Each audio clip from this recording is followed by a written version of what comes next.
Hi, my name's Phil Grove, and I'm a real estate investor.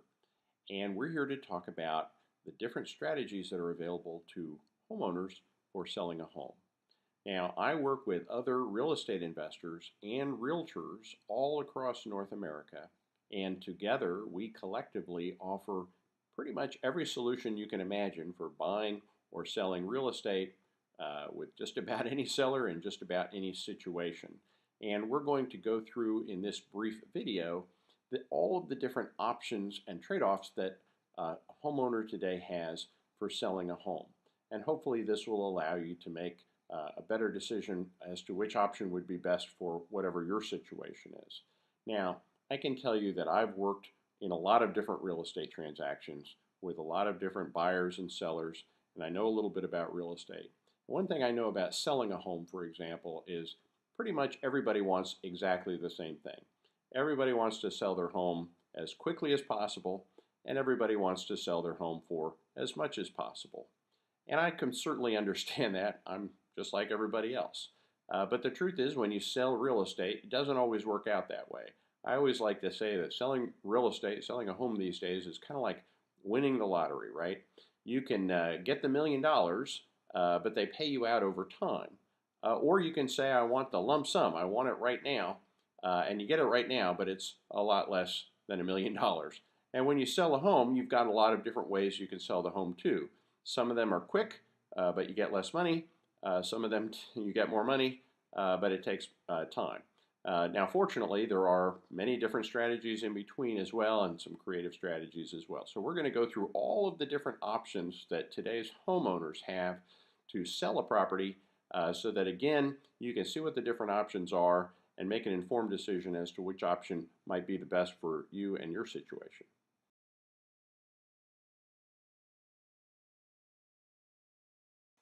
So before I go through these different options, I do need to make a few assumptions. And I'm going to make some assumptions about, values and things like that by just, explaining all the options for a generic house. So we're going to just pick a generic house, say a $150,000 house with generic situations. And I promise whether your house is worth $50,000 or $5 million, you can just adjust the numbers up and down and plug in the numbers for your particular situation to see which option would work for you. But the math is the same regardless of what your house is worth, and you'll understand that better as we go through this in a little bit more detail. So for our assumptions for the house we'll explain our different options for, let's just assume we're dealing with a $150,000 house. So the fair market value is $150,000. And that's the current fair market value, by the way. I mean, sometimes people say, well, I bought it for, $200,000 or $100,000 or whatever it was. Doesn't matter what you bought the house for. It doesn't matter what it used to be worth. Doesn't matter what the appraisal said, 6 months ago or 2 years ago or whenever. The thing you have to look at first and foremost is what is the current fair market value? What would somebody reasonably pay today for the house? So the first thing we look at is current fair market value. So for the house, we'll give, in our example, we'll look at a $150,000 home. And then we have to look at what is the balance of all the loans. How much is owed on the house? So for our example house, we'll say that they owe $155,000. Now, whether you owe a lot less or a lot more, in other words, whether you have a bunch of equity because you put a big down payment down or you've had it a long time, or if you have a lot less equity or a lot of negative equity because the house went down in value since you bought it. Again, it doesn't matter. You're going to be able to adjust, everything to your situation. But I'm just going to use, again, this generic example so that I can go through these different options. And this is the example I'm using happens to be the most common, home in America right now, and that's kind of why we're using it in our example. So for repairs, we also have to estimate about how much repairs the house needs. I'm going to assume the house needs, negligible repairs. Let's say $5,000 in repairs. If your house is in perfect condition, needs 0 repairs. Again, it doesn't make much difference.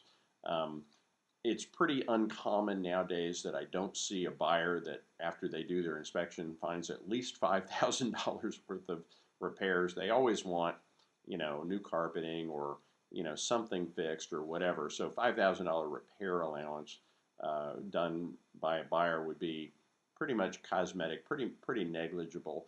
But again, that's just in our example. You have to think about what your situation is. And then the last assumption we're going to make is that this is if you sell it normally, then normal closing and sales costs apply. In other words, the cost to sell a home, when you close it, costs about 2% in closing costs, about 6% real estate commissions, and nowadays you're going to have to pay about 2% of buyer closing costs. So the entire cost of sales, the cost to the seller to sell a house, is about 10% of whatever the offer is from the buyer. So those are our assumptions, and now again that we have those assumptions, let's go through all the different options for selling a house assuming those assumptions. And again, what you can do for whatever your situation is just write in your actual numbers, and I'm going to explain all the math so you can figure it out exactly which option would be the best for you for your specific situation.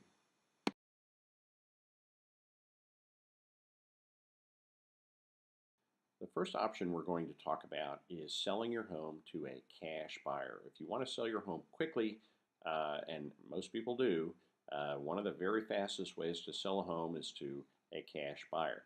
And let's go through the math for a cash buyer. The cash value of a house, if you ask for somebody to buy your house for cash, and there are cash buyers out there, and in general what a cash buyer is going to want to pay is about 70% of the fair market value minus repairs. In other words, cash buyers tend to be real estate investors, and what they're looking to do is buy houses so that they can flip them. And when you add up all of the cost to flip a house, the buyer is going to have to pay closing costs on the purchase. They're going to have to pay acquisition costs, carrying costs, insurance, and payments, interest, taxes, utilities for however many months it takes to buy it, maybe make repairs, put it on the market, and ultimately sell it again. Then they're going to have to pay closing costs again when they sell it. And most people that flip houses, they buy wholesale, but they sell retail, so they're going to have to pay commissions again. So the total cost to flip a house is about 15% of the value of the house. And so when a cash buyer buys a house, they generally will pay about 70% on the dollar because they expect to have about a 15% overhead, and they expect to have about a 15% profit margin. Now, I am a cash buyer, and all of my investor associates are cash buyers, and if the cash offer is an offer that is attractive to you, we can certainly talk to you about that offer. For our example home, a $150,000 house with $5,000 needed in repairs, 70% of the fair market value, 70% of 150 is 105,000 minus the repairs is 5,000, gets the offer down to about $100,000. That's what the cash offer would be on a home. Does this hurt your credit? No. You can sell a home to a cash buyer and there's no impact on your credit. How long does it take? Well, that's the good news. It takes very little time to sell a home to a cash buyer, typically a few weeks. Most cash buyers, we advertise ourselves with We Buy Houses signs. We can generally buy a house in even under a week, but certainly less than 2 weeks. Of course, the downside of a cash offer is, in our generic example, the seller will have to bring to the closing the difference between the loan amount and the offer. In this case, that would be about $55,000. So this is an option that is very fast, but depending on the amount of equity you do or do not have in the home, it's going to basically give you the least amount of money, or if you don't have much equity, it would cost you the most. So this is the lottery example of taking the lump sum.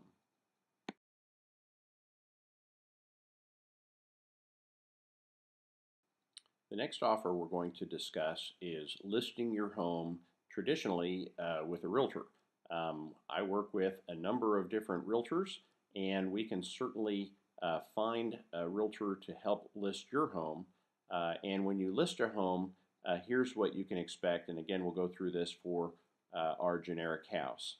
The offer that you would expect to see would be basically the fair market value um, minus any repairs that are needed. So this house that we're talking about, its fair market value is $150,000. It needs $5,000 in repairs. So you would expect to see an offer for $145,000. Now, obviously, the market's a little tough out there, and you may not get a full fair market value. But if you do wait long enough, you would expect to get the fair market value. After all, the definition of the fair market value is what will you actually get in terms of an offer. So on this house, we'd get a fair market value of $145,000. If you sell a home traditionally, it does not impact your credit. Kind of the downside of selling traditionally is it tends to take a long time. Right now, across North America, there's more than 6 months of inventory for most homes. So that means that on average, it takes more than 6 months to sell a house. Now, there's a little bit of a luck element involved, so, your mileage may vary. It may be a little faster, maybe a little slower. Certainly, if you drop the price more, tends to sell faster. If you want full fair market value, tends to sell slower. And in this scenario, with a $150,000 home, what the seller is going to have to do is they're basically going to have to take a minor, that $5,000 concession in order to cover the repairs. That's reflected in the value. And then, of course, the seller has to pay all of the normal selling costs, which are about 10% of the offer, which would be about $14,500. So $14,500 plus the $5,000 repairs. The seller would probably bring about $24,500 to the table. So the listing option in this generic house example takes 6 months plus or minus and requires about $24,500. However, it does not impact your credit.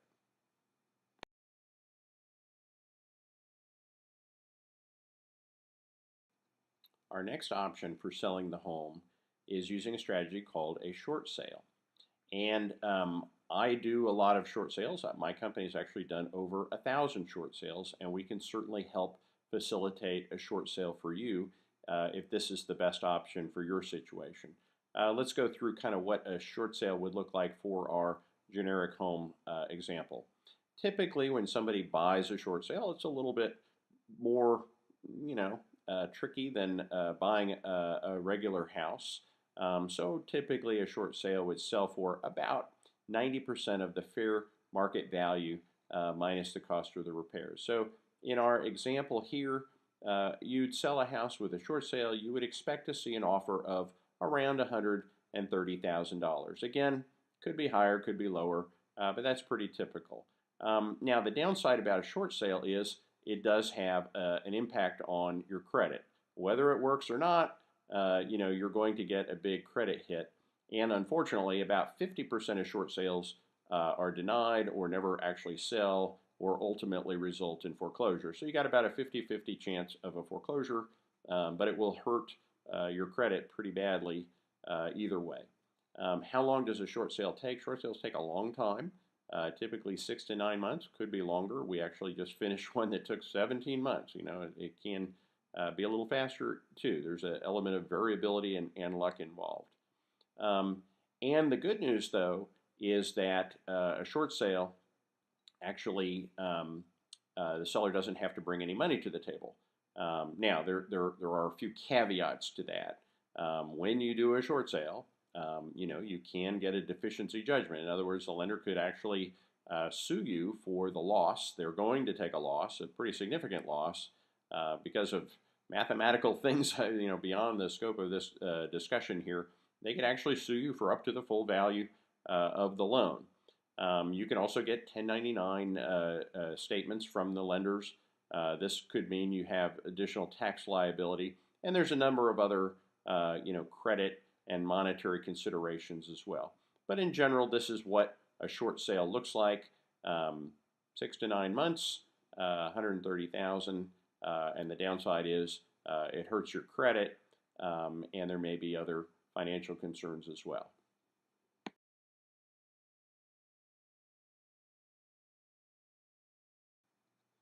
Our next option is a foreclosure, and there's a couple of variations about this. You could also do something called a deed in lieu, where you just deed the property back to the lender. From a credit and functional perspective, there's really no difference between that. Generally, a lender won't even approve a deed in lieu until you've already tried a short sale and the short sale has failed. So most people, or some people, when they're in a difficult situation, they need to sell a home quickly because maybe they can't afford it any longer. Consider foreclosure as one of their options. So let's go through the foreclosure. What's the offer? Well, there is no offer and there's no formula. The biggest, of course, problem or downside with a foreclosure is the atomic bomb of credit scars. It is the big one that cuts your score the deepest and it lasts the longest. And I know that some sellers think, oh, I'm just so tired of this house. I just want to walk away. I don't want it anymore. I don't want to deal with this. And they think that a foreclosure is kind of the end of the problem. But the truth is that a foreclosure is really the beginning of a 10-year nightmare that starts with, having your home foreclosed on the courthouse steps. If you're still in the home, you get evicted. The sheriff would even drag you and your family out onto the curb with all your stuff.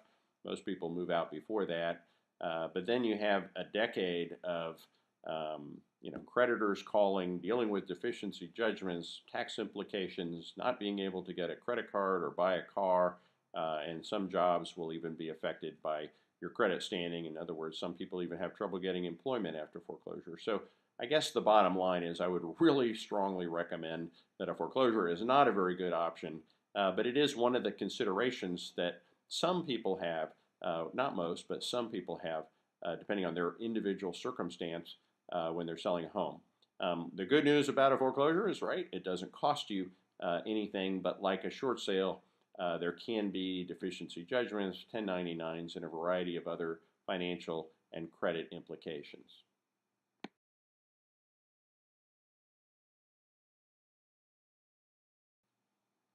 Our last option is an option called a mortgage assignment.